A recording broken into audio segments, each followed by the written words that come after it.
नमस्कार आदरणीय दर्शक, आजको जनता जान्न चाहन्छन् कार्यक्रममा हामी नेपालको कम्युनिस्ट पार्टीको आन्दोलनको इतिहासलाई हेर्दाखेरि निहाल्दाखेरि धेरै किसिमको सहमति भयो। शीर्ष नेताहरूको बीचमा 2 वर्ष अघि नेपाल कम्युनिस्ट पार्टी एमाले र नेपाल कम्युनिस्ट पार्टी माओवादी केन्द्रको बीचमा चुनावमा जसरी गठबन्धन भयो, गठबन्धन पछि सम्झौता भयो, निर्वाचनमा दुवै पार्टी मिलेर गए, गठबन्धन पनि बनाए, त्यसपछि पार्टी एकीकरणको घोषणा गरेर बल्ल बल्ल अहिले आएर पार्टी एकीकरण प्रक्रिया पनि करिब करिब टुङ्गिसकेपछि फेरि पनि एउटा सहमति भएको छ प्रधानमन्त्री केपी शर्मा ओली र अध्यक्ष प्रचण्डको बीचमा।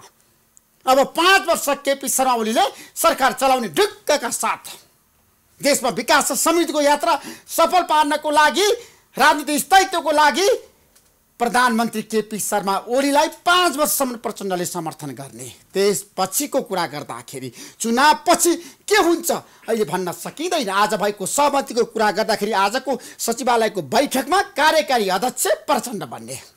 अब प्रचण्डले पार्टीको बैठक बसाल्न पनि सक्ने, स्थायी समितिको बैठक, केन्द्रीय समितिको बैठक, पोलिट ब्युरो गठनको लागि पनि त्यो अधिकार प्रचण्डले पाउनु भएको छ। त आजको सहमतिको मूल मर्म र भावना के हो त तपाईहरु सबैलाई थाहा छ। केपी शर्मा ओली प्रधानमन्त्री बन्दाखेरि प्रचण्ड र उहाँको बीचमा एउटा महत्त्वपूर्ण सहमति भएको थियो आलो पालोमा। 2.5 वर्ष ओली प्रधानमन्त्री, त्यसपछि प्रचण्ड प्रधानमन्त्री। तर अहिले आएर 5 वर्ष फेरि पनि केपी शर्मा ओली नै प्रधानमन्त्री बन्ने सहमति आज किन भयो त? कसरी भयो त? प्रचण्डले कसरी मान्नु भयो त? कार्यकारी अध्यक्ष प्रचण्डलाई अब कति अधिकार प्राप्त भएको छ त? आजको कार्यक्रममा हामी यसबारेमा विशेष रूपमा चर्चा गर्दैछौँ। तपाईहरु सबैलाई थाहा छ हामीसँग धेरै विषयवस्तु छन् आजको जनता जान्न चाहन्छन् कार्यक्रममा, र देशको विकासको कुरा गर्छौँ। मन्त्रीमण्डल पुनर्गठन गर्न आज पनि प्रधानमन्त्रीले सक्नु भएन। किन सक्नु भएन? हिजो प्रधानमन्त्रीले मन्त्री परिषदको बैठकमा सबै मन्त्रीलाई भन्नुभयो, भोलि म मन्त्रीमण्डल पुनर्गठन गर्छु, तपाईहरु मन्त्रालय नजानुस्, कुनै कार्यक्रममा नजानुस् भनेर। आज दिनभर सिंहदरबार मन्त्रालय सुनसान थियो र अब मन्त्रीमण्डल पुनर्गठन भोलि हुने भएको छ। यसबारेमा आजको कार्यक्रममा हामी विशेष रूपमा चर्चा गर्दैछौँ। हामीसँग धेरै विषयवस्तु छन्, तर आज हामी मन्त्रीमण्डल पुनर्गठन, को मन्त्री बन्दैछन्, को हट्दैछन् र को यथावत रहन्छ, सबैको चासोको विषय हो। 4 दिनदेखि लगातार मन्त्रीमण्डल पुनर्गठनको बारेमा हल्ला चलेको छ, अझै पनि घोषणा हुन सकेको छैन र भोलि चाहिँ साँच्चीकै घोषणा होला त, पुनर्गठन होला त? आजको जनता जान्न चाहन्छन् कार्यक्रममा नेपाल कम्युनिस्ट पार्टीका युवा नेता र प्रधानमन्त्री केपी शर्मा ओलीका प्रेस सल्लाहकार सूर्य थापा हुनुहुन्छ। तपाईलाई म जनता जान्न चाहन्छन् कार्यक्रममा स्वागत गर्न चाहन्छु सूर्य थापाजी। धन्यवाद ऋषिजी। प्रधानमन्त्रीको प्रेस सल्लाहकार बन्नुभएकोमा बधाई पनि दिन चाहन्छु, सफलताको शुभकामना पनि दिन चाहन्छु तपाईलाई। यसका निम्ति पनि फेरि धन्यवाद दिन्छु। आज तपाई अहिले भर्खरै बालोटारबाट जनता जान्न चाहन्छन् कार्यक्रममा आइपुग्नु भएको छ हो। ठ्याक्कै मलाई बताउनुस्, आज मन्त्रीमण्डल पुनर्गठन किन हुन सकेन? के कारणले जनता जान्न चाहन्छन्? मैले तपाईलाई बिहानै भनेको थिएँ नेपालवाणी रेडियो मार्फत कि आज नहुन पनि सक्छ। गृह कार्य भइरहेको छ, परामर्श जारी छ र यो अलि व्यवस्थित ढङ्गले परामर्श गर्नुपर्ने विषय भएको हुनाले यो चाहिँ आज नहुन पनि सक्छ भनेको थिएँ। मैले भनेअनुसारै भयो। र म कारण चाहिँ तपाईँलाई के प्रश्न गर्छु भने नेकपाको सचिवालयको बैठक आज पार्टीको आन्तरिक कार्य व्यवस्थापन, कार्य विभाजन व्यवस्थित गर्न अत्यन्तै महत्त्वपूर्ण निर्णय लिने गरी लम्बियो र प्रधानमन्त्रीज्यूको पूर्वनिर्धारित कार्यक्रम, एउटा अन्तर्राष्ट्रिय कार्यक्रम थियो काठमाडौँमा, त्यसमा उहाँले समय दिनुपर्ने भयो र धपेडीमा आज चाहिँ शपथ नगर्ने भनेर आज त्यसो भए पुनर्गठनको सबै लिस्टहरू तयार भइसकेका छ, को मन्त्री बन्ने राष्ट्रपति कहाँ पनि लिस्ट गइसकेका छ। ठ्याक्कै भन्नुहोस् है, जनता जान्न चाहन्छ। राष्ट्रपतिकामा पत्राचार भइसकेको छ, प्रधानमन्त्रीले पठाइसक्नु भएको छ। पुनर्गठनका निम्ति नयाँ बन्ने मन्त्रीहरूको नामावली पुगेको छ र भोलि अनुकूल समयमा शपथ ग्रहण हुन्छ। म तपाईँको कार्यक्रम मार्फत कति बजी शपथ ग्रहण हुन्छ? ठ्याक्कै यो समय घण्टा मिनेटतिर नलागौँ, भोलि चाहिँ अनुकूल समयमा शपथ ग्रहण हुन्छ। त्यसो भए नयाँ मन्त्री को बन्ने त? मन्त्रीहरूको नामावलीतिर हामी नजाउँ। नामावली त तपाईसँग छ नि त, म चाहिँ के प्रश्न गर्न चाहन्छु भने औपचारिक प्रक्रियाबाट प्रधानमन्त्रीज्यूको तर्फबाट औपचारिक प्रक्रियाबाट पत्राचार भइसकेको छ र राष्ट्रपति कार्यालयले त्यसको चाहिँ सार्वजनिकरण गर्ने, शपथ ग्रहण गर्ने दायित्व चाहिँ राष्ट्रपति कार्यालयको हो। राष्ट्रपति कार्यालयको यो जिम्मेवारीमा म होइन, प्रधानमन्त्रीले नाम पठाइसक्नु भएको छ राष्ट्रपति कार्यालयमा, गइसकेको छ। कतिजना मन्त्री हटे, कतिजना थपिए त? यसमा म तपाईँलाई भन्न चाहन्छु 5 देखि 10 जनाको सीमाभित्र यो थपिने सङ्ख्या रहन्छ, हट्ने सङ्ख्याहरूको पनि त्यही आसपास रहन्छ। र भोलि तपाईँले शपथ ग्रहणमा जाँदा औपचारिक रूपमा नामावली सार्वजनिक हुने चाहिँ स्थिति पाउनुहुन्छ। र अहिलेसम्म जति पनि अनुमानहरू भइरहेका छन् त्यो अनुमानमा कति प्रतिशत सत्यता छ? भोलि परीक्षा हुन्छ। किनभने नेपाली पत्रकारिताको कुरा गर्दाखेरि तपाईँलाई थाहा छ कतिपयले त अनुमानकै भरमा पनि मन्त्रीहरू पुनर्गठनको कुरा गर्दाखेरि फलानु हट्ने फलानु आउने भनेर भनिरहेछन्। यो केही दर्जन पटक चाहिँ मन्त्रीमण्डल विस्तार भइसक्यो, केही दर्जन पटक भइसक्यो अनुमानका आधारमा। त्यसो भएर मैले तपाईँसँग पनि भनेको छु यो मन्त्रीमण्डल पुनर्गठन प्रधानमन्त्रीको काम हो, प्रधानमन्त्रीलाई गर्न दिउँ, मिडियाले नगरौँ। मैले यो भनेको, मिडियाको विश्वसनीयताका निम्ति पनि अनुमानकारिता नगरौँ, मैले यो भनेको छु। र अहिले हामीले चाहिँ के थिति बसाल्न खोजेको हो भने प्रधानमन्त्रीको तर्फबाट जुन पत्राचार भएको छ, होइन पत्राचार भइसक्यो, राष्ट्रपति विद्यादेवी भण्डारी कहाँ गइसक्यो, त्यो गइसक्यो। र भोलि चाहिँ म तपाईँलाई भनिरहेको छु, नामहरू बताउनु तपाईँलाई के आपत्ति? अहिले यी नामहरू एउटा चाहिँ मेच्युरिटीको हिसाबले पत्राचार भइसकेका छन्। प्रधानमन्त्री कार्यालयबाट गइसकेपछि सबैलाई थाहा छ नि त, जनतालाई थाहा हो। चाहिँ सार्वजनिक हुने, शपथ ग्रहण हुने पनि त हाम्रा प्रक्रियागत व्यवस्था छन् नि। राष्ट्रपतिले राष्ट्रपति कार्यालयबाटै शपथ ग्रहण गर्दा जुन सार्वजनिक गरिन्छ औपचारिक रूपमा, यो नयाँ थितिलाई पनि तपाईँले बडो परख गरेर प्रधानमन्त्रीले सार्वजनिक गर्न सक्नुहुन्न र अहिले बालुवाटारबाट फलानलाई मैले मन्त्री बनाएँ भनेर? अहिले त्यो सार्वजनिक हुन्न, भोलि हुन्छ। त्यो भोलि हुन्छ। त्यसो भोलि चाहिँ राष्ट्रपति कार्यालयले किन चाहिँ गोप्य राखे त नामहरू? यो गोप्य राखेकै होइन, धेरै अनुमान भयो। आज पनि चाहिँ साथीहरूले अनुमान गर्नु, होइन दिनभरि नै आज चर्चा चल्यो नि त। आजै मन्त्रीमण्डल पुनर्गठन हुन्छ, कार्यभार चाहिँ आजै दिइन्छ, शपथ ग्रहण आजै गराइन्छ भनेर चर्चा गर्यो बिहानदेखि नै। प्रधानमन्त्रीज्यूले हिजोको मन्त्री परिषद बैठकमा पुनर्गठनका बारेमा, मन्त्रीमण्डलमा केही हेरफेरका बारेमा पहिलो पटक आफ्नो तर्फबाट बोल्नुभएको। तर विगतमा 40-45 पटक पुनर्गठनका मन्त्रीमण्डलमा हेरफेरका कुराहरू भए नि। त्यसो भएर यो नित्य निरन्तर पुनर्गठनका हेरफेरका, मन्त्रीमण्डलमा चाहिँ मान्छेहरू चाहिँ हटाउने र राख्ने क्रमका जुन हुइयाहरू चले नि, यी हुइयाहरू चाहिँ सही थिएनन् भन्ने कुरा त हाम्रो यति लामो विगतले 14-15 महिनादेखि चलिरहेको यो चर्चाले देखाउँछ नि। त्यसो भएर प्रधानमन्त्रीले चाहनु भएपछि हिजो भन्नुभयो, आज कोसिस रह्यो। किन प्रधानमन्त्रीले त भन्नुभएको थियो नि त भोलि म मन्त्रीमण्डल पुनर्गठन गर्छु भनेर हिजो क्याबिनेट प्रधानमन्त्रीले क्याबिनेटमा भनिसकेपछि आज त्यो करिब टुङ्गिएको छ। अब यसमा मन्त्रीमण्डल खाली नामहरू घोषणा हुन मात्रै बाँकी हो। भोलि घोषणा र शपथ एकसाथ हुन्छ। आज सबै कुरा टुङ्गिएको छ, लिस्ट तयार भइसक्यो, राष्ट्रपति कहाँ गइसक्यो। आज मन्त्रीमण्डलमा रहनुभएका साथीहरू मन्त्रीमण्डलबाट हटेको दुःख मान्नुपर्ने अवस्था पनि छैन, भएका साथीहरू खुसी हुनुपर्ने पनि अवस्था छैन। यो रात त्यस हिसाबले चाहिँ कुनै तनाव मान्नुपर्ने अवस्था छैन। त्यसो भए 1, 2, 3 लालबाबु पनि त हट्नुभयो। यो व्यक्तितिर नजाउँ र चक्रपाणी खनाल हट्नुभयो, अहिले प्रधानमन्त्रीज्यूले थमाए थापा हट्नुभयो। मैले व्यक्तितिर मैले कुरा गरिनँ। म चाहिँ तपाईँलाई म सुरुमै भन्थेँ नि, व्यक्तितिर कुरा लैजान चाहेको भए त जुन नामावली पत्राचार भएको छ त्यस सन्दर्भमा अहिले प्रवेशै नगरौँ। यो जनता जान्न चाहन्छन् कार्यक्रममा एउटा नयाँ अभ्यास पनि गरौँ न, व्यक्तितिर अभ्यास गरौँ। त्यसमा व्यक्तिको बारेमा तपाईँ आज नबोल्ने। कति सङ्ख्या छ त मन्त्रीमण्डलको बताउनुहोस् न। 5 देखि 10 को सङ्ख्या। होइन त्यो त हो, तर समग्र रूपमा कति भयो त? 5 देखि 10 को सङ्ख्याबाट टाढा जान्न तपाईँ यही वरिपरि नै चाहिँ सही कुरा गरेकै पाउनुहुन्छ। अनि राज्यमन्त्री राख्ने कि नराख्ने? राज्यमन्त्री केही रहनुहुन्छ, केही हट्नुहुन्छ। अहिलेको पनि हट्नुहुन्छ राज्यमन्त्री? केही हट्नुहुन्छ, केही रहनुहुन्छ। तर को हट्नुहुन्छ, को रहनुहुन्छ, यसमा पनि त्यही नामावली अन्तर्गतकै अङ्ग त हो नि। यो उपप्रधानमन्त्री चाहिँ 2 जना हुनुहुन्छ, अब त्यसमा तलमाथि हुँदैन। ईश्वर पोखरेल र उपेन्द्र यादव यथावत रहनुहुन्छ। त्यो यथावत रहने नरहने पनि मैले चाहिँ अहिले किन भन्न चाहिनँ भने नामावली अन्तर्गत जे गएको छ त्यो चाहिँ भोलि औपचारिक रूपमा सबैका जिज्ञासाहरूलाई एकमुष्ट रूपमा समाधान गर्ने। होइन, तपाईँले लिस्ट तयार गर्नुभयो, प्रधानमन्त्रीसँग तपाईँहरू बस्नु भएको छ, मलाई थाहा छ। अनि तपाईँले राष्ट्रपति कहाँ लेखेर पठाउनु भयो, फलानु फलानु फलानु फलानु फलानु फलानु फलानु समावेश भयो, फलानु फलानुलाई फलानु जिम्मेवारी दियो भनेर तपाईँले पठाइसक्नु भएको छ। यसमा म तपाईँलाई प्रश्न पार्न चाहन्छु, लिस्ट बनाउने पठाउने कुरामा म संलग्न छैन। प्रधानमन्त्रीज्यूले चाहिँ यो पत्राचारको प्रक्रियालाई अगाडि बढाउनु भएको छ। यो औपचारिकता टुङ्गिएको छ। म तपाईँलाई यति भन्न चाहन्छु र भोलि औपचारिक प्रक्रियाबाटै शपथ ग्रहण हुन्छ।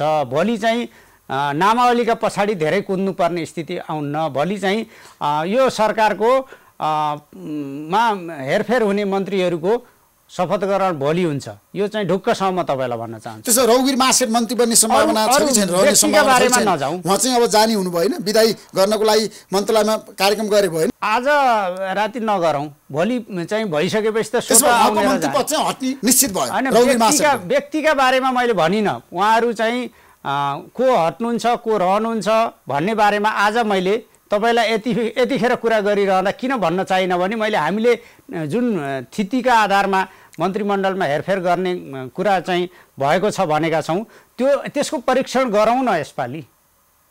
त्यसमा भागवण्डामा भयो कि पुनर्गठन सर्वसम्मत रूपमा नेताहरूले छ नि आजको दिनमा योग्य, सक्षम र त्यागी अथवा पार्टीमा छ नि योगदान गरेका र दुःख पाएका मान्छेहरू मन्त्री बन्छन् कि बन्दैन? मन्त्री चाहिँ योग्य, सक्षम, प्रधानमन्त्रीज्यूको सङ्कल्पलाई, सपनालाई, परिकल्पनालाई साकार पार्न सक्ने, अहिलेको टिमभन्दा अझ बढी ट्युनिङ मिल्ने गरी, आजका समस्याहरूलाई समाधान गर्ने गरी, यो विगतको चाहिँ अवधिमा सरकार सञ्चालनका सन्दर्भमा हासिल अनुभवहरूबाट सिकेर अझ समृद्ध बन्ने गरी राम्रो मन्त्रीमण्डलको निम्ति चाहिँ हेरफेर हुन लागेको हो। यो राम्रोका ठाउँमा नराम्रो अहिले बनेका मन्त्रीहरू र विगतमा जुन सरकारमा रहेका मन्त्रीहरूमा फरक के हुन्छ? यसो गरौँ न, यो अन्डा नकोरल्दै चल्ला चाहिँ निस्कने परिकल्पना नगरौँ। भोलि मन्त्रीहरूको नामावली आउँछ, त्यसपछि मन्त्रीहरूको शपथ भइसकेपछि हामी कम्पेरिटिभ स्टडी गरौँला। काम नगरेको गुनासो त धेरै आयो नि त, जनताहरूको आयो, कार्यकर्ताको आयो, पार्टीका नेताहरूको असन्तुष्टि आयो। कैयौँ गुनासाहरू रहे पनि ती गुनासाहरूलाई सम्बोधन गर्ने, प्रभावकारी ढङ्गले काम गर्ने, परिणाम निकाल्ने, परिणाम दिने मन्त्रीहरू आएका छन्। यस हिसाबले सरकारको नयाँ अनुहारहरू हो अहिले। यस हिसाबले मन्त्रीमण्डलको पुनर्व्यवस्थापन, मन्त्रीहरूको नयाँ ढङ्गले चाहिँ नयाँ लिने, केहीलाई बिदा गर्ने काम हुन लागेको। यो एउटा सामान्य आवश्यकताको कुरा हो। यो कुनै ठुलो कुरा होइन। मन्त्रीमण्डलमा मन्त्रीहरू आउने जाने क्रम चलिरहन्छ। यो कुनै ठुलो चाहिँ तरङ्ग पैदा गर्ने, नयाँ चाहिँ 8 रेक्टर स्केलको भूकम्प आए जस्तो होइन। यो सामान्य कुरा हो। प्रधानमन्त्रीले मन्त्रीहरूलाई बिदा गर्न सक्नुहुन्छ, नयाँ मन्त्रीहरू लिन सक्नुहुन्छ। त्यो चाहिँ उद्देश्य के हो भने सरकारलाई गतिशील बनाउने, प्रभावकारी बनाउने, रिजल्ट ओरिएन्टेड बनाउने नै हो। त्यसो अब लागौँ, माधवकुमार नेपालको, प्रचण्डको, केपी शर्मा ओलीको भागवण्डाको आधारमा हुन्छ कि भागवण्डा छैन? राम्रा र सक्षम मान्छे हुन्छ? भागवण्डा छैन। योग्य, सक्षम, प्रधानमन्त्रीले पत्याउनु भएका व्यक्तित्वहरू चाहिँ मन्त्रीमण्डलमा सामेल हुनुहुन्छ। यसपल्ट भागवण्डाको आधारमा मन्त्रीमण्डल पुनर्गठन हुँदैन? भागवण्डा अहिले छैन।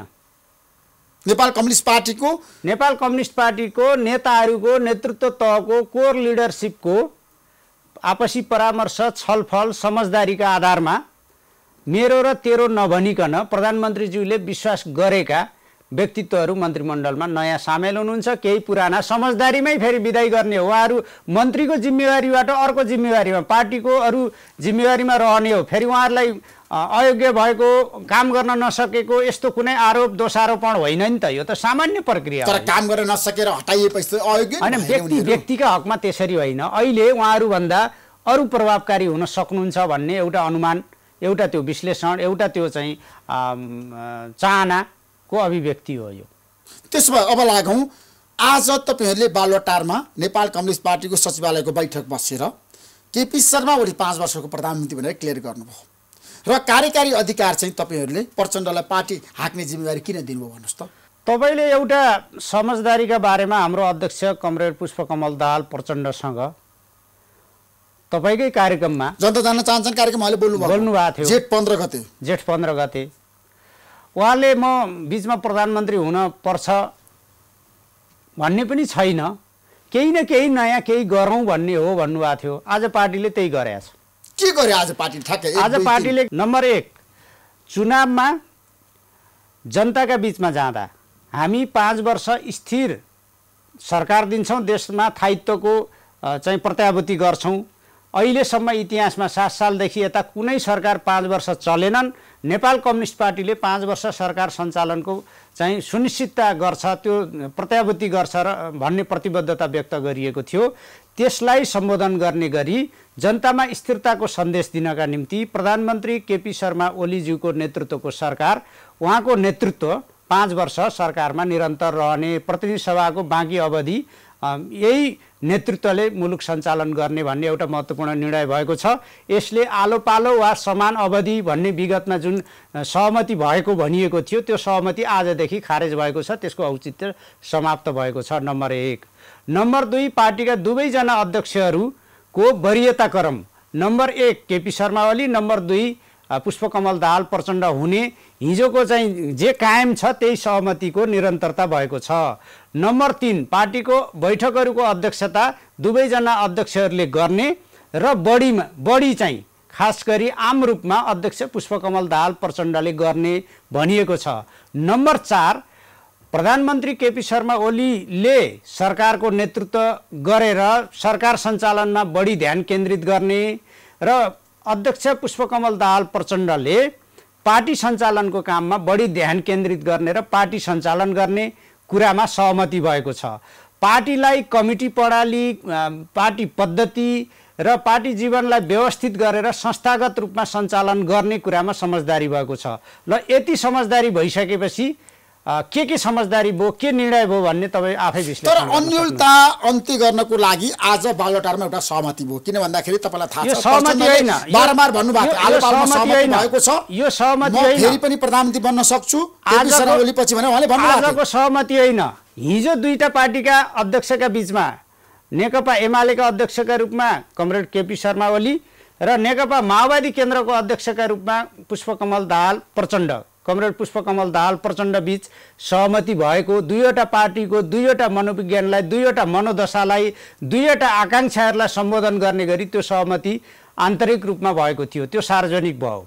आज चाहिँ त्यो सहमति होइन, आज एउटै पार्टीका दुईजना अध्यक्ष, सचिवालय, हाम्रो सचिवालय भनेको कोर अफ लिडरसिप हो, त्यो लिडरसिपले चाहिँ के निर्णय गर्यो संस्थागत छलफल गरेर भने हिजो जस्तो समझदारीको त होइन है, आज संस्थागत निर्णय हो। त्यो निर्णयमा के भनियो भने एकजना अध्यक्षले सरकार सञ्चालन गर्ने, स्थायित्वको जनताका बीचमा गरेको प्रतिबद्धतालाई सिरोपर गर्ने, इमानका साथ त्यसलाई कार्यान्वयन गरेर स्थायित्वको सन्देश दिने र अर्को अध्यक्ष पार्टी सञ्चालनमा केन्द्रित हुने, पार्टीलाई चाहिँ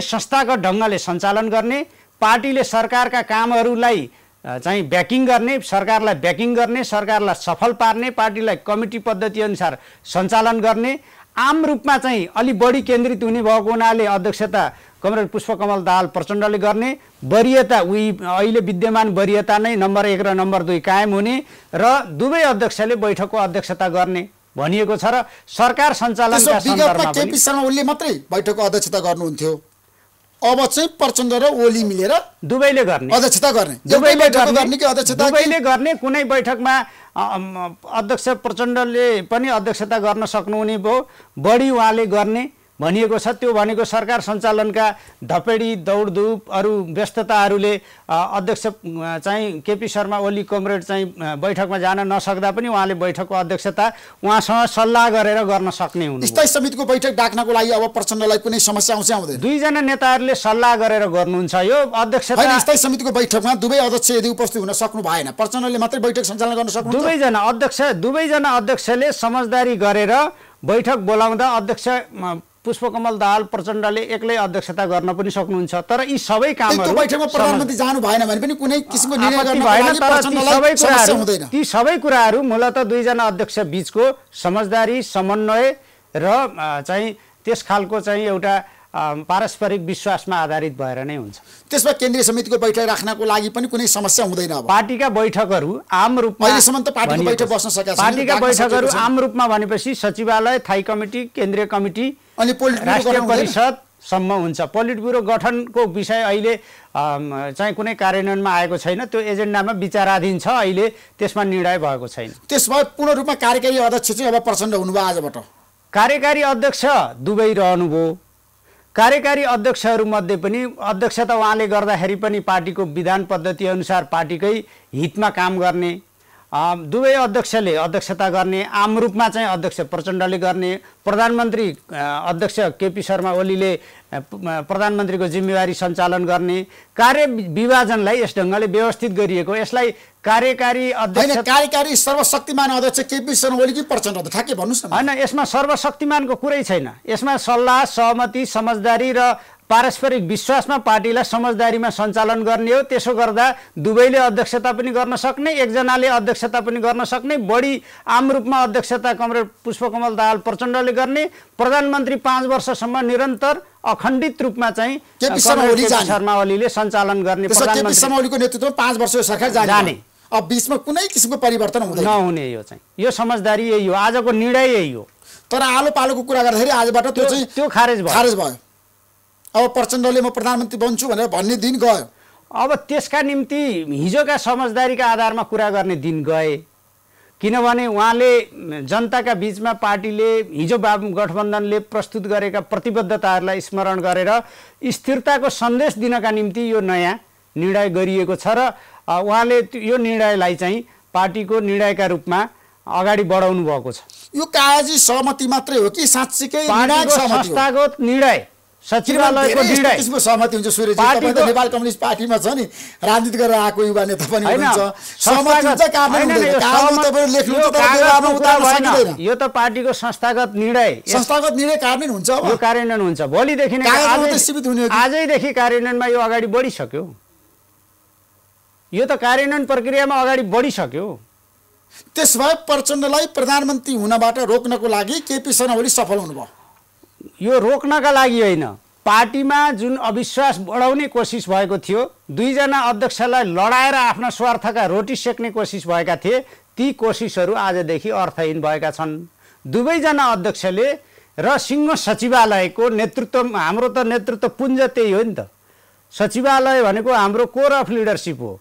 उहाँहरूले बडो समझदारीका साथ, बडो सुझबुझका साथ उत्पन्न हुन खोजेका भ्रमहरूलाई चिर्ने गरी, सरकारलाई स्थायित्व प्रदान गर्ने गरी, देशमा समृद्धिको आकांक्षालाई पूरा गर्ने गरी, विकासलाई तीव्रता दिने गरी, सरकारलाई प्रभावकारी बनाउने गरी, पार्टीलाई संस्थागत प्रणाली अनुसार सञ्चालन गर्ने गरी उहाँहरूले यो चाहिँ नयाँ निर्णय गर्नुभएको छ। यो दुईजना नेताहरूले गरेको समझदारी जस्तो होइन है, हिजोको आलो पालो जस्तो। तपाईँलाई थाहा छ नि त, आजको सचिवालयको बैठकले गरेको यो निर्णयको कुरा गर्दाखेरि अब सचिवालयको बैठक बालुवाटारमा बस्छ कि तपाईँको पार्टी कार्यालय धुम्बाराईमा बस्छ? बालुवाटारमा बैठक बोलाइँदा बालुवाटारमा बस्छ, धुम्बाराईमा बैठक बोलाइँदा धुम्बाराईमा बस्छ, पेरिस डाँडामा पनि बस्न सक्छ।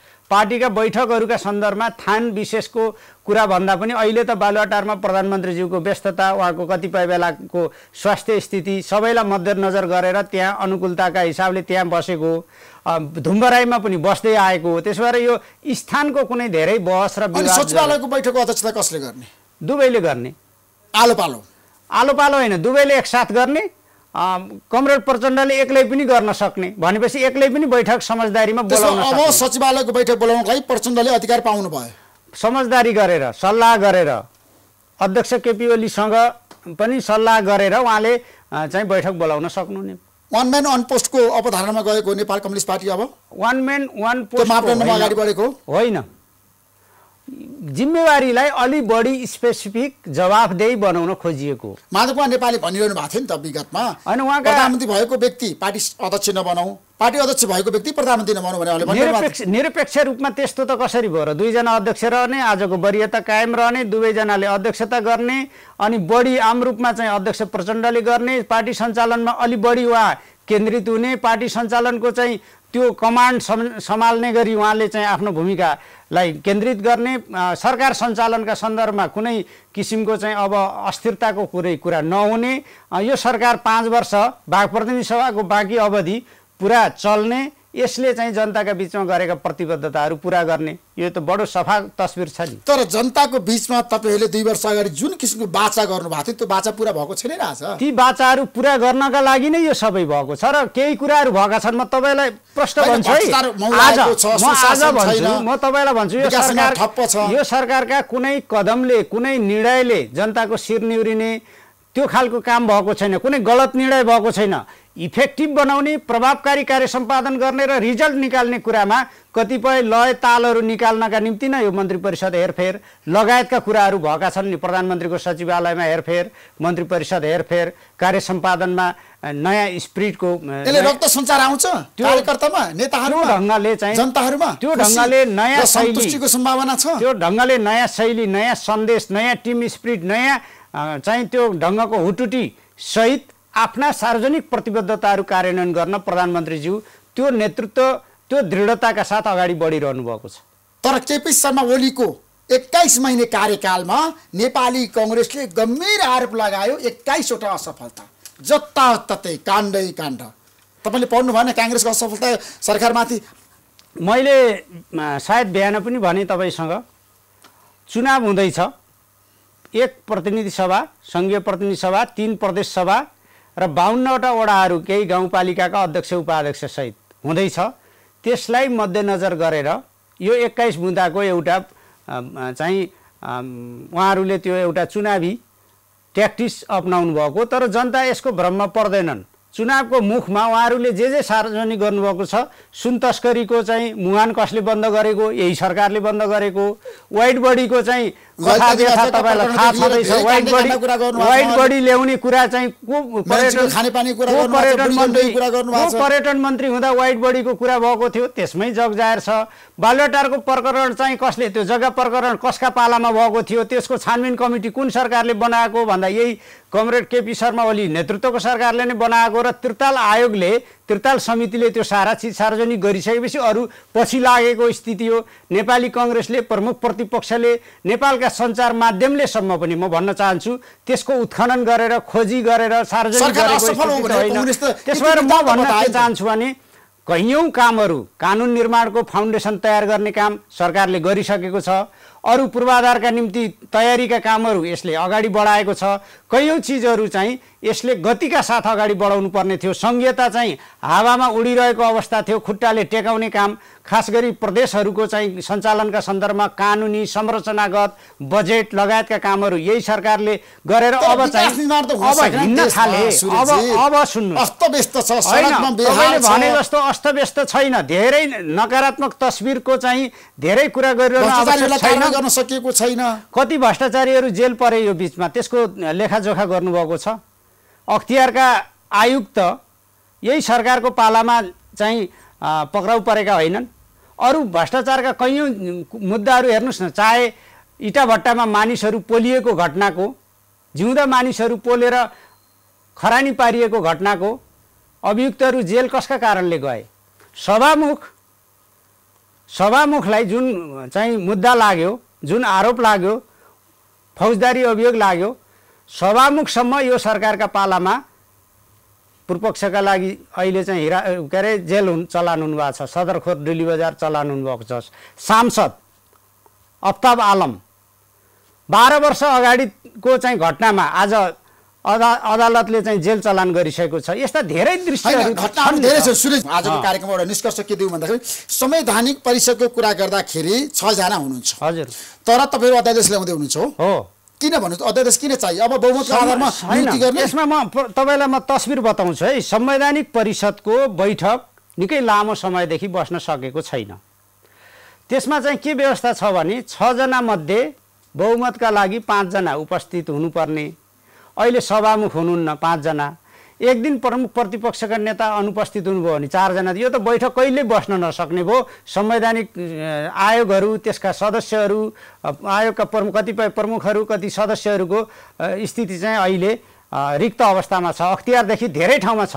अब हामीले चाहिँ अरू केही होइन, बहुमतका आधारमा बस्न सक्ने, 6 जनामा 3 जना चाहिँ बहुमत हुन सक्ने हुने भनेर चाहिँ एउटा सामान्य संशोधन गरेको र यो संशोधनलाई लिएर विरोध भएको छ नि जताततै। कांग्रेसले विरोध गरेको छ संशोधन किन र के लागि भनेर कांग्रेसले भनिसक्यो। यसले विरोध गरेर केही चाहिँ तात्विक फरक किन पर्दैन भने संवैधानिक परिषदलाई डिफङ्क बनाउने, निकममा बनाउने, कामकाजी नबनाउने, कामकाजी चाहिँ हुन नदिने, यसको बैठकै नबस्ने, यसले कुनै निर्णय नगर्ने जुन गतिरोधको अवस्था थियो यसलाई तोड्नका निम्ति र काम गर्नका निम्ति यो निर्णय भएको छ।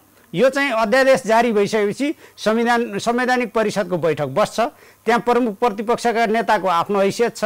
सरकारको आफ्नो हैसियत छ। त्यसो भए प्रमुख प्रतिपक्षको नेता उपस्थित नहुँदा पनि होइन, नियुक्तिहरू हुन्छ, अगाडि होइन, बढ्छ। प्रमुख प्रतिपक्षका नेताको उपस्थिति त्यहाँ सरकारका कामलाई असहयोग गर्न, सरकारलाई चाहिँ अवरोध सिर्जना गर्न होइन कि प्रमुख प्रतिपक्षको सरोकार पनि प्रतिबिम्बित गर्नका निम्ति हो।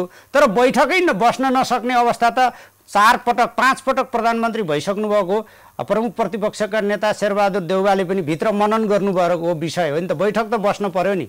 हाम्रा कानुनी व्यवस्थाहरूले कुनै संरचना चाहिँ बैठकै बस्न नसक्ने गरी त्यो चाहिँ निकम्मा हुने, बैठकै बस्न नसक्ने गरी तिनले कुनै फङ्सन गर्न नसक्ने स्थिति सिर्जना हुन्न।